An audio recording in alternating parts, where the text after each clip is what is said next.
नमस्कार, column today में आप सभी का स्वागत। मैं हूं मुकुल शर्मा। कारोबार जगत की तमाम हलचलों से आपको हम रूबरू कराएंगे, लेकिन आइए सबसे पहले नजर डाल लेते हैं आज की टॉप लाइंस पर।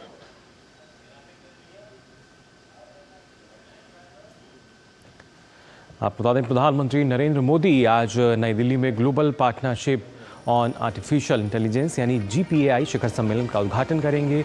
GPAI 29 सदस्य देशों के साथ एक बहुहितधारक पहल है।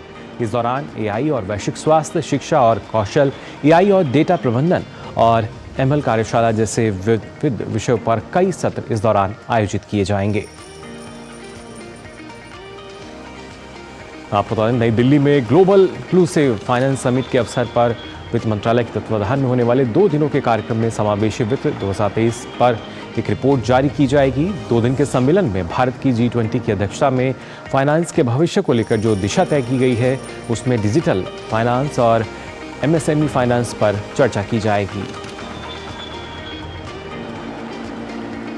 1 जुलाई 2020 से 4 दिसंबर 2023 के बीच भारत में कुल 3 करोड़ से अधिक सूक्ष्म, लघु और मध्यम उद्यम पंजीकृत किए गए। ये जानकारी MSME राज्य मंत्री S भानु प्रताप सिंह वर्मा ने एक सदस्य की ओर से देश में पंजीकृत MSME की कुल संख्या और पिछले 5 वर्षों से पंजीकरण में साल दर साल वृद्धि और कमी के बारे में राज्यसभा में पूछे गए एक सवाल के दौरान दी। और शेयर बाजार में कारोबारी हफ्ते के दूसरे दिन भारतीय शेयर बाजार बढ़त के साथ खुला। सेंसेक्स और निफ्टी भी बढ़त के साथ कारोबार कर रहे हैं। तो टॉप लाइन्स आपने जानी आज की, क्या कुछ खास रहेगा कारोबार जगत की जब बात की जाती है, और उसी से संबंधित हमारी आज की 4 टॉप लाइन्स। अब आइए आगे बढ़ते हैं। प्रधानमंत्री नरेंद्र मोदी आज नई दिल्ली में global partnership on artificial intelligence यानी GPAI शिखर सम्मेलन का उद्घाटन करेंगे, जिसमें 29 सदस्य देशों के साथ एक बहुहितधारक पहल है, जिसका उद्देश्य कृत्रिम बुद्धिमत्ता से जुड़ी प्राथमिकताओं पर अत्याधुनिक अनुसंधान और व्यवहारिक गतिविधियों में मदद करके AI पर सिद्धांत और व्यवहार के बीच इसके अंतर को बांटना है। भारत 2024 के लिए GPAI की अध्यक्षता कर रहा है।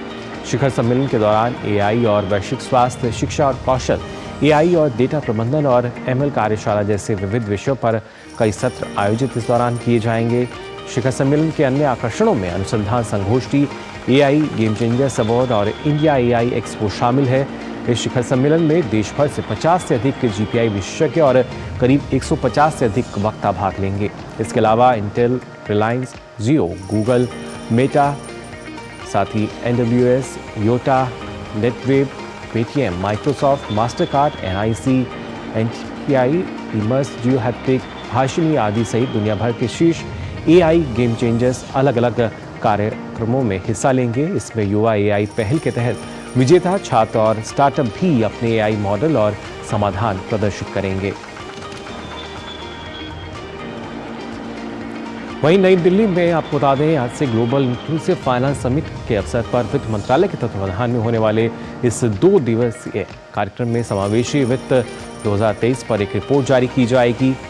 2 दिवसीय सम्मेलन को आज नई दिल्ली में आयोजित किया जा रहा है। आज से वित्त मंत्रालय में वित्तीय सेवाओं के विभाग के सचिव डॉक्टर विवेक जोशी इस कार्यक्रम में हिस्सा लेंगे।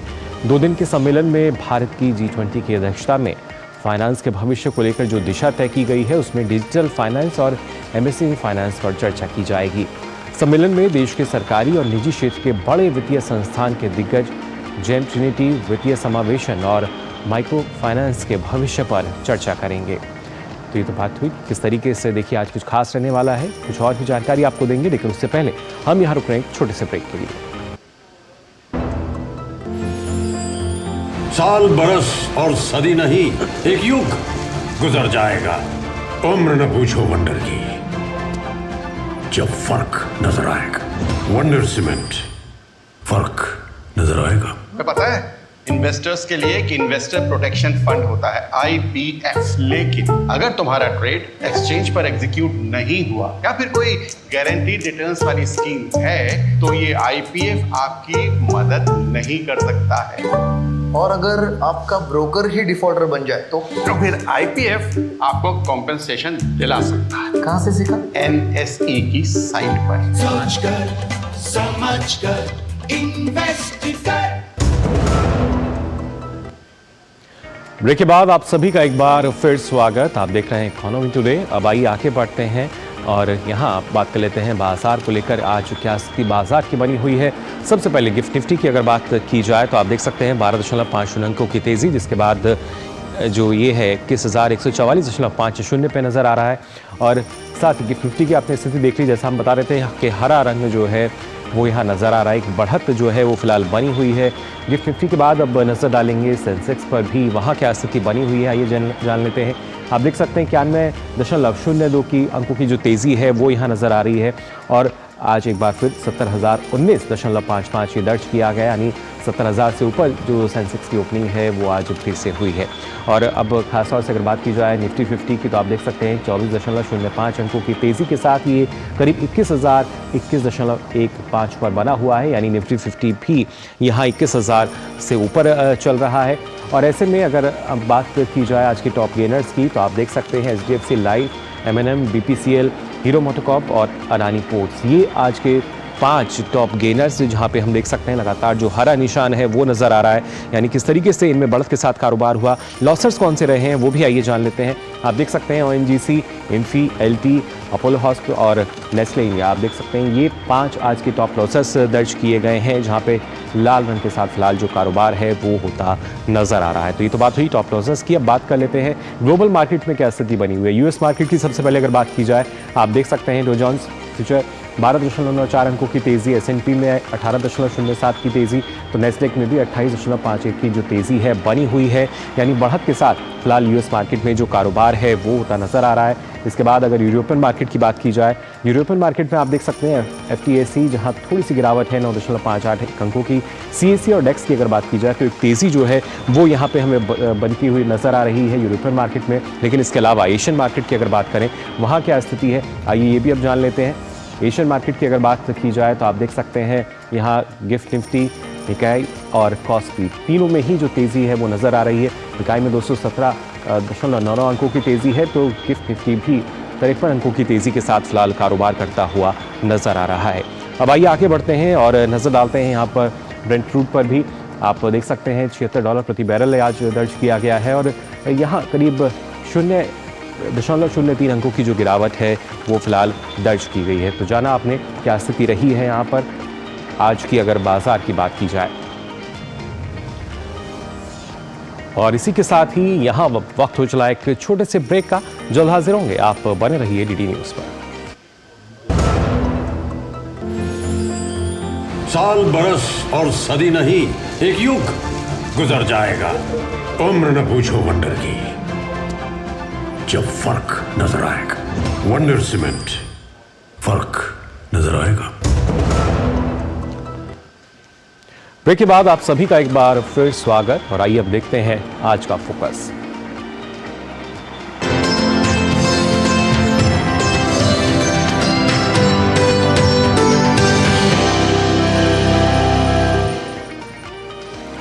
विकसित भारत एक्ट 2047, जी हाँ, वॉइस ऑफ यूथ वर्कशॉप को प्रधानमंत्री ने वर्चुअली संबोधित किया। नीति आयोग द्वारा आयोजित कार्यक्रम में देश के कई विश्वविद्यालयों, राज्यपाल और युवाओं ने भी शिरकत की। प्रधानमंत्री ने युवाओं से आह्वान किया कि वे देश को विकसित बनाने के लिए अगले 25 वर्ष के समय में एक एक पल का उपयोग करें, एक प्रण, एक चेतना के साथ, नई ऊर्जा के साथ आउट ऑफ बॉक्स सोचें और आगे बढ़ें और स्वयं से शुरुआत करें। माय गॉव के अंदर विकसित भारत @2047 सेक्शन लॉन्च हुआ है। इसमें विकसित भारत के विजन के लिए आइडियाज का एक सेक्शन है। और क्योंकि आइडिया की शुरुआत ही आई से होती है, इसलिए इसमें ऐसे आइडिया चाहिए जिसमें वर्णन हो कि मैं स्वयं भी क्या कर सकता हूं। और आइडिया में जैसे आई सबसे पहले है, इंडिया में भी आई सबसे पहले है। यानी अगर हमें सफलता पानी है, लक्ष्यों की प्राप्ति करनी है, उचित परिणाम लाना है, तो स्वयं के आय से ही शुरू होता है। साथ ही प्रधानमंत्री ने देश के हर एक नागरिक से भी कर्तव्य बोध के साथ विकसित भारत के संकल्प को सिद्ध करने के लिए सहयोग का आह्वान किया। प्रधानमंत्री ने कहा कि सरकार विकसित भारत के एक्शन प्लान से युवाओं को जोड़ना चाहती है। नीति रणनीति में सबका सहयोग ही मंजिल तक लेकर जाएगा। ऑनलाइन आइडियाज के पोर्टल पर 5 अलग अलग थीम्स पर सुझाव दिए जा सकते हैं। सबसे बेहतरीन 10 सुझावों के लिए पुरस्कार की भी व्यवस्था की गई है। साथियों, जब मैं सुझावों की बात करता हूं तो आपके सामने खुला आसमान है। हमें देश में एक ऐसी अमृत पीढ़ी को तैयार करना है जो आने वाले वर्षों में देश की कर्णधार बनेगी, जो देश को नेतृत्व और दिशा देगी। हमें देश के एक ऐसी नौजवान पौध को तैयार करना है जो देश हित को सर्वोपरि रखते, जो अपने कर्तव्यों को सर्वोपरि रखें। हमें सिर्फ शिक्षा और कौशल तक ही सीमित नहीं रहना है। एक नागरिक के तौर पर 2400 घंटे देश के नागरिक कैसे सजग रहें, इस दिशा में भी प्रयास बढ़ाने आवश्यक है। और आइए अब आपको सीधा लिए चलते हैं बीजेपी मुख्यालय, जहां किरण रिजिजू प्रेस वार्ता को संबोधित कर रहे हैं। जो ट्वीट आपने सब पढ़ा होगा, काफ़ी वायरल हो रहे हैं, तो मैं उसी को आपके सामने में रखना चाहता हूं। ये 12 अगस्त 2022 में कांग्रेस सांसद धीरज प्रसाद साहू का एक ट्वीट है, मैं आपको पढ़ के बताना चाहता हूं। उन्होंने ट्वीट किया, नोटबंदी के बाद देश में इतना काला धन और भ्रष्टाचार देखकर मन व्यथित हो जाता है। मेरी तो समझ में नहीं आता कि कहां से लोग इतना काला धन जमा कर लेते हैं। अगर इस देश में भ्रष्टाचार को कोई जड़ से खत्म कर सकता है तो वो सिर्फ कांग्रेस पार्टी है। अब ये सोचिए, जिसका पास से, जिसका घर और जिसका प्रेमिसेस से इतना पैसा बरामद हो गया आईटी रेट से, कि पहले बार हमने सुना है कि इंसान तो पैसा गिनती करके थकते हैं, मशीनें भी थक गई हैं। ये फर्स्ट टाइम सुना होगा आप लोगों ने भी, हम लोगों ने भी, कि पैसे गिनती करने वाला मशीन थक गई है। और वो सांसद कह रहे हैं कि भ्रष्टाचार को खत्म कांग्रेस करेंगे। अगर भ्रष्टाचार को खत्म करना है तो कांग्रेस और कांग्रेस के जैसे लोगों को ही खत्म करना होगा, तभी भ्रष्टाचार खत्म होगा। तो ये जो ट्वीट को आज जो वायरल हो रहे हैं, ये बहुत समझने वाली बात है। अब पूरा जो इंडी अलायंस का मोदी जी के खिलाफ जो उनका गुस्सा है, नफरत है, उसको मैं थोड़ा सा उजागर करता हूँ। पूरे के पूरे कांग्रेस पार्टी और उसके दलों के खिलाफ जो भी कार्रवाई हुए हैं, कई कांग्रेसी नेता और उनके साथियों का, आप जानते हैं, करप्शन का केस चल रहा है। कई लोग तो अभी बेल में हैं, चाहे वो आरजेडी के नेता हो, चाहे वो तृणमूल के नेता हो, चाहे कांग्रेस पार्टी हो। आप पूरा सीरीज देख लीजिए। तो दिल्ली में एक पार्टी है, वो कहते हैं कि उनके लोग कट्टर ईमानदार हैं। आज कोर्ट से जमानत भी नहीं मिल रहे हैं। आम आदमी पार्टी के जितने भी जो बड़े नेता जेल में हैं, उनको कोर्ट से भी कोई राहत नहीं मिलने का कारण ये है कि उनका भ्रष्टाचारी जितना भी काम है, जितने भी लोग जुड़े हुए हैं, वो इतना बड़ा है कि उसको कोई राहत नहीं मिल रही है। तो ये जो कट्टर भ्रष्टाचारी लोग हैं, वो अपने आप को कट्टर ईमानदार बताते हैं। तो आप समझ सकते हैं, कांग्रेस और कांग्रेस के साथियों ने अब एजेंसियों को हमला करना शुरू कर दिया है। भ्रष्टाचार के खिलाफ कार्रवाई करने के लिए जो एजेंसीज है, उस एजेंसी के ऊपर में ही कांग्रेस और उनके साथियों ने प्रहार शुरू किया है। आप बताइए, भ्रष्टाचारियों को अगर पकड़ना है, करप्शन को इस देश से हटाना है, तो हमारे जितने भी एजेंसीज हैं उसको कड़ी कार्रवाई करना चाहिए कि छूट देना चाहिए। अब जब कार्रवाई कर रहे हैं तो वो गुस्सा कर रहे हैं और उसको पॉलिटिकल नाम देते हैं। लेकिन मैंने जैसे कहा, मोदी की गारंटी है कि भ्रष्टाचारियों के खिलाफ कार्रवाई सख्ती से होगा और पूरे एजेंसीज को छूट दिया गया है, वो रुकने वाला नहीं है। तो जो आने वाले दिनों में, अभी चुनाव भी आने वाले हैं 2024 के, तो ये मोदी की गारंटी का गाड़ी गांव-गांव में पहुंच रहे हैं, लोगों को सुविधा दे रहे हैं, लोगों को लाभ पहुंचा रहे हैं, वो गारंटी भी चलेगी और भ्रष्टाचारियों के खिलाफ कार्रवाई करने का मोदी की गारंटी वो भी चलेगी। इसलिए अब विपक्ष पार्टी कांग्रेस और साथियों को मुंह छुपाने का कोई जगह नहीं मिलेगा। अभी जो चुनाव हुए हैं, छत्तीसगढ़ में जो स्कैम हुए थे, जितने भी स्कैम्स हुए हैं, राजस्थान में गहलोत सरकार के जितने भी स्कैम्स, करप्शन उजागर हुए हैं, आपने देखा होगा दोनों सरकारों को किस तरीके से सरकार ने नकारा है। जैसे कांग्रेस ने 2000 करोड़ रुपए का शराब घोटाला सामने में जो आया है, 500 करोड़ रुपए का सीमेंट घोटाला, 5000 करोड़ रुपए का चावल घोटाला, 1300 करोड़ रुपए का घोटान घोटाला, 700 करोड़ रुपए का डीएमएफ घोटाला। इस तरह के जितने घोटाले हैं, अगर हम नाम लेंगे तो इतना समय लग जाएगा कि घोटालों का नाम लेने में इतना समय लग जाएगा कि बाकी बात हम नहीं कर पाएंगे। इसलिए जो कांग्रेस का जितना भी जो उन्होंने करप्शन का दुकानें खोल के रखा हुआ है, सारा कांग्रेस का करप्शन की दुकान बंद होना चाहिए और उसके लिए सख्ती से कार्रवाई किया जा रहा है। अब आपको मैं 2014 से पहले का एक बात बताता हूँ।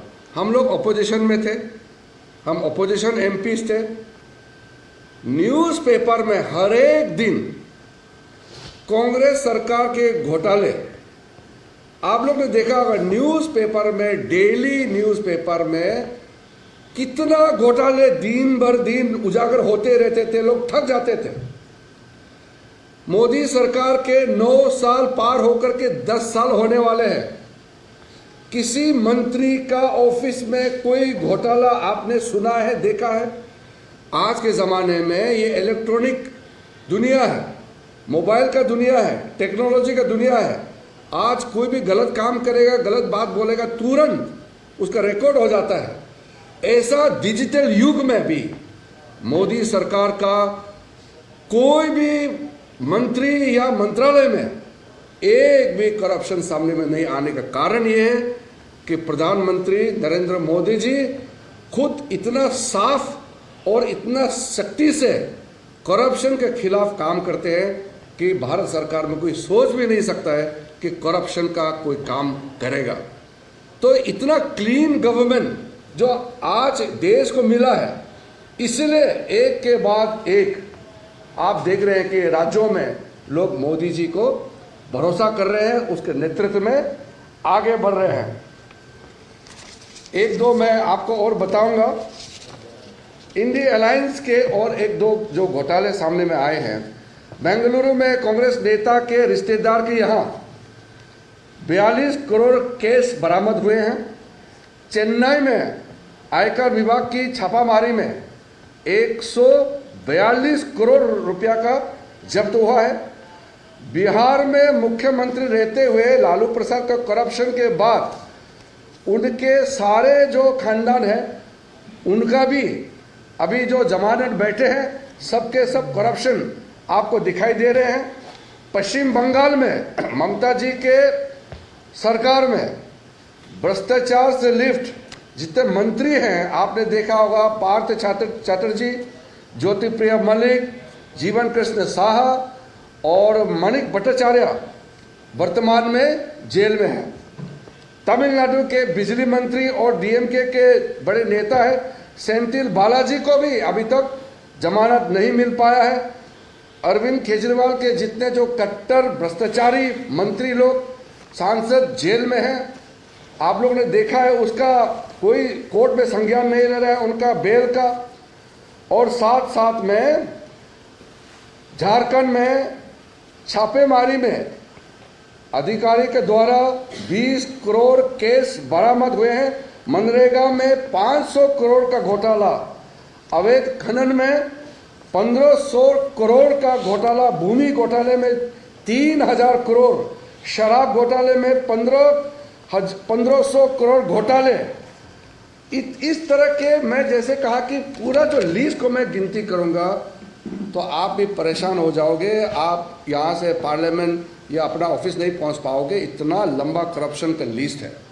इसलिए आज मैं अपने साथियों के साथ में आपके बीच में ये मुद्दा को लेके इसलिए आया है कि अभी करप्शन का मुद्दा फिर से उजागर लगातार दिन बर दिन होते जा रहा है और कांग्रेस और उनके साथियों के साथ में जुड़े हुए जितने भी उनके भ्रष्टाचारी जितने भी लोग हैं आज उजागर और भी हो रहे हैं। उसका खिलाफ कार्रवाई रुकने वाला नहीं है। ये मोदी की गारंटी है, लोगों को सेवा करने का गारंटी और भ्रष्टाचारियों के खिलाफ कार्रवाई करने का गारंटी। और इसलिए संसद के अंदर में हो या संसद के बाहर हो, हमारा सरकार पूरे ताकत के साथ देश का सेवा में लगेंगे। साथ साथ भ्रष्टाचार के खिलाफ हम लोग कार्रवाई भी और से जोर से आवाज़ उठाने वाले हैं और जो कार्रवाई करने का जो सिलसिला है वो रुकने वाला नहीं है। इसलिए ये जो कैंसर की तरह इस देश में भ्रष्टाचार का बीमारी जो कांग्रेस पार्टी और साथियों ने फैलाया हुआ है, उसके खिलाफ मैं आपसे बात करने के लिए रुका हूं। अब क्योंकि आप सबको भी पार्लियामेंट जाना है और कार्यालय जाना है तो अभी हम ज़्यादा सवाल जवाब नहीं करेंगे क्योंकि अभी टाइम थोड़ा 10 बजने वाले हैं।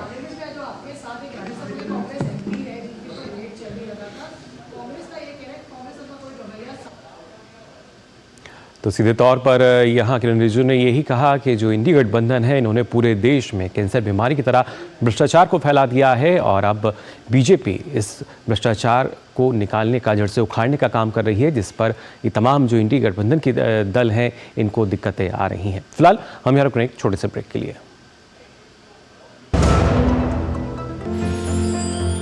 साल बरस और सदी नहीं, एक युग गुजर जाएगा।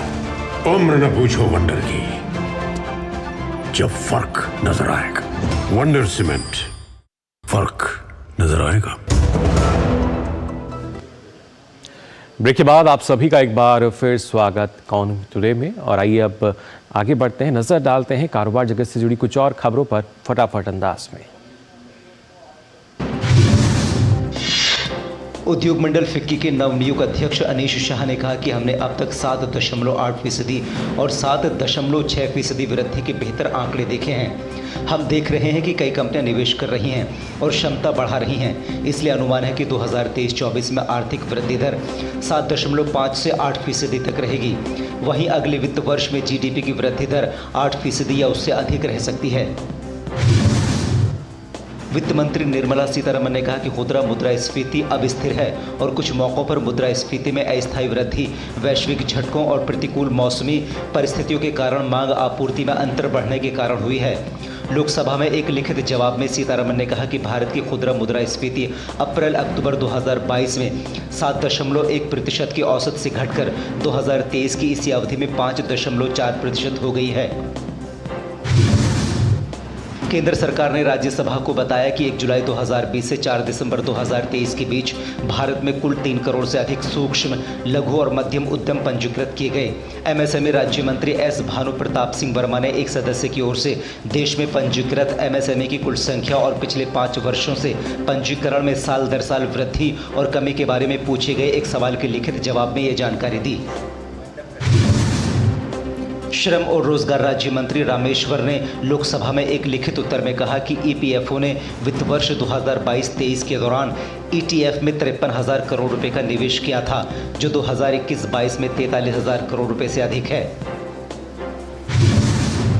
बढ़ती मांग को पूरा करने के लिए कोयले का उत्पादन बढ़ाने की योजना है। अनुमान है कि 2029-30 तक कोयले का उत्पादन 1.5 बिलियन टन हो जाएगा। अंतिम उपयोगकर्ताओं तक कोयले के सुचारू परिवहन के लिए नए रेल परियोजनाओं के माध्यम से निकासी अवसंरचना में सुधार और फर्स्ट माइल कनेक्टिविटी परियोजनाओं के माध्यम से मशीनीकृत कोयला लोडिंग के लिए भी कदम उठाए जा रहे हैं। देश में प्रमुख कोयला उत्पादक राज्य ओडिशा, छत्तीसगढ़, झारखंड, मध्य प्रदेश, तेलंगाना, महाराष्ट्र और पश्चिमी बंगाल हैं। वहीं वित्तीय वर्ष 2021-22 और 2022-23 में अखिल भारतीय कोयला उत्पादन क्रमशः 778.21 मिलियन टन और 893.19 मिलियन टन रहा। मुंबई हवाई अड्डे पर पिछले महीने अब तक की सर्वाधिक आवाजाही दर्ज की गई। इस हवाई अड्डे के जरिए 44.6 लाख यात्रियों ने यात्रा की। ये संख्या पिछले साल नवंबर के 39 लाख यात्रियों की तुलना में 13% अधिक है। पिछले महीने त्योहार और क्रिकेट सीजन के साथ साथ अंतर्राष्ट्रीय मोर्चे पर बाकू, टोरंटो और विटारा, फ्रैंकफर्ट जैसे नए क्षेत्रों को शामिल करने के कारण हवाई अड्डे पर दमदार यातायात दर्ज किया गया था। तो फिलहाल के लिए आज इकोनॉमी टुडे में बस इतना ही। कल फिर हाजिर होंगे कारोबार जगत की तमाम हलचलों के साथ। फिलहाल के लिए मेरी पूरी टीम को दीजिए अनुमति। नमस्कार।